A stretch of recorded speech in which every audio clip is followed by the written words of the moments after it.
Okay. So remember those misremembered movie quotes we were talking about? Yeah, the ones that are like way off. Right. Like it's fascinating how often those inaccuracies involve like making a phrase simpler or like more rhythmically pleasing. It's possible our brains are kind of looking for efficiency and memorability. Okay.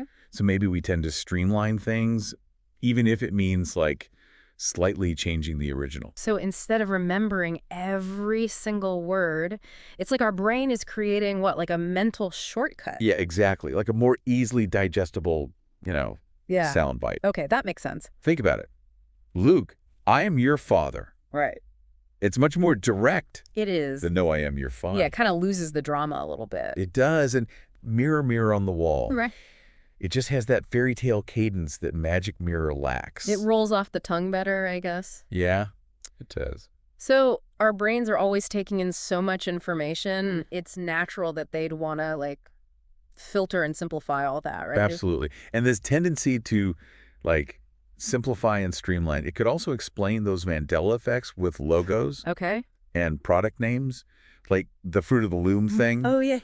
The image of fruit, it already evokes a sense of abundance, right? It does. So it kind of makes sense that people would add a cornucopia. Yeah, like it just fits. Yeah, it just fits the theme our brains have already created. It's like our brains want to fill in the gaps to make a complete picture. Yeah, to create a more coherent story. Okay, but what about the Mandela effects that don't have such an obvious explanation? Okay. Like the Berenstain Bears thing. Right. It's not like there's another kids' book series with a similar name Right. that could have caused that confusion. Yeah.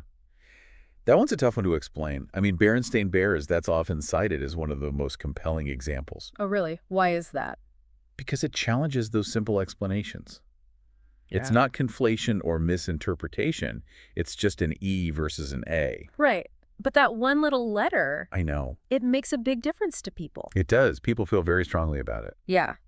And it's not just the spelling, right? No. People remember different fur colors, No. different clothes. Exactly. It's like their whole perception of these characters Yeah. has shifted. That is wild. It shows how powerful these false memories can be.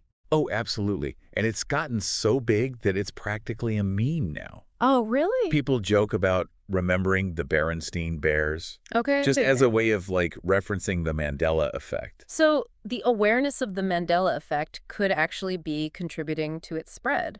It's possible. The more we talk about it, the more we question our own memories. Right. It's like a self-fulfilling prophecy. Exactly. Okay, let's switch gears for a second.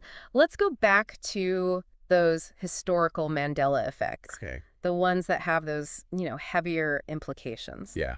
Like the Tiananmen Square one. Yeah, that's a powerful one It is. because it shows how collective memory can get distorted, even for something that was, well documented. That image of the tank man Right. standing in front of those tanks, Yeah, it's seared into people's minds all over the world. it is. And yet there's this persistent memory of the tank running him over. Right. Even though no footage exists, there's Yeah. no historical record of it. So is there like a psychological reason why this false memory is so widespread? It's possible, right? Like maybe it stems from this fear of authoritarian power, Oh, yeah. this like desire to believe that individuals can stand up to that. Right. Like even against these overwhelming forces, one person can make a difference. Exactly. Or maybe it's just like easier to process a tragic outcome Yeah. than to live with the uncertainty of what actually happened. That's a really good point. So these false memories, it's like they're a form of storytelling. Yeah, in a way. Like we're creating a narrative that fits with, our beliefs and values. Exactly. And those narratives, even if they're based on false memories, they can have a huge impact on how we understand history, Right. how we see current events, even our political ideologies. So it's really important to be critical of information Oh, yeah. and to challenge our own assumptions, Absolutely. even when those assumptions feel, really deeply ingrained. It's a good reminder that even our most cherished memories Yeah. can be unreliable. Yeah, we need to be a little skeptical of everything, right? Yeah, not just the information we get from outside, Right. but also our own internal narratives. So the Mandela effect, as freaky as it is, Yeah, it could also be like an opportunity for growth. absolutely. Yeah. By recognizing that our memories aren't perfect, Right. we can be more open to new perspectives, more willing to, like, revise our understanding of the past. So instead of being afraid of the Mandela effect, we can embrace it. Yeah. As a chance to, delve deeper into how we perceive the world. Right. And how reality is kind of this, like, constantly evolving thing. We've covered a lot, from those movie quotes to those historical accounts. Oh, yeah. But there's one category we haven't really dug into yet. Yeah. The religious Mandela effects. You're right. Like the lion and the lamb not being in Isaiah. Yeah, and that's Sufi Imam's perspective on the jinn. That's a whole other layer to this. It makes you think about faith, the interpretation of sacred texts, and whether external forces could really be messing with our reality. It really does. It's a topic that deserves its own deep dive. Absolutely. It raises some big questions about spirituality. Yeah. And the search for truth. It does. So we'll explore those religious Mandela effects in more detail when we come back. So we're back and ready to tackle those religious Mandela effects.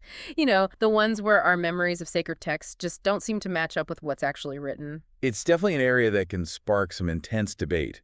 After all, these texts hold immense significance for a lot of people. You mentioned that example of the lion and the lamb, which so many people believe is in Isaiah. Did you find any other examples like that in your research? Yeah, quite a few, actually. There's one from the Lord's Prayer in the Gospel of Matthew. Okay.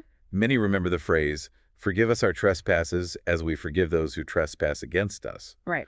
But in lots of modern translations, the word trespasses is replaced with debts.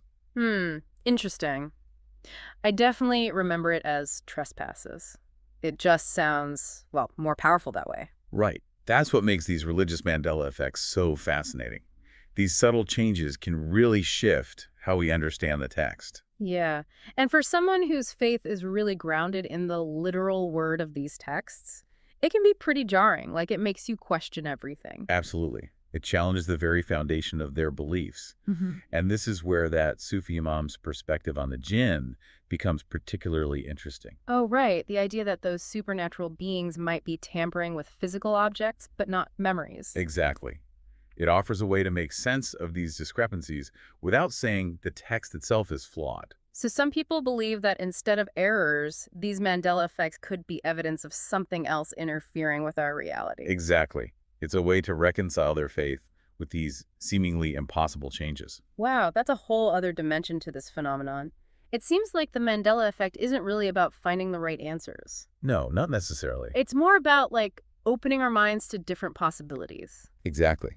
It's about cultivating that curiosity, being open to new ideas, and questioning what we think we know. We tend to think of memory as this fixed thing, but maybe it's more fluid than we realize. Right. Maybe it's constantly being shaped and reshaped by all sorts of factors. So whether we're talking about faulty memories, different perceptions of reality, even alternate dimensions or supernatural beings, what's important is that we keep exploring. I completely agree. And that's what we encourage you, the listener, to do as well. Pay attention to those moments where your memory clashes with what you thought you knew. Do some digging, look at things from different angles, and see where it leads you. Keep an open mind, stay curious, and you never know what you might discover. Thanks for joining us on this deep dive into the Mandela effect. Until next time.